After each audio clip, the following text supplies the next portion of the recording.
अस्सलामुअलैकुम वरहमतुल्लाहि वबरकातुहू। शुरू अल्लाह के नाम से जो बड़ा मेहरबान निहायत रहम वाला है।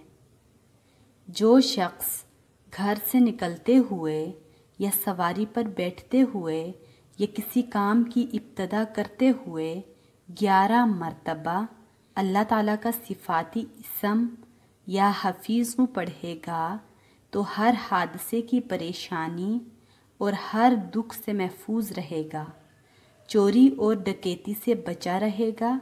और अगर खाने या पीने पर पढ़कर खाए या पिए तो हर बीमारी, तकलीफ़, नज़र बद, जादू, हसद से हमेशा अल्लाह ताला के हिफ्ज़ व अमान में रहेगा इंशाअल्लाह।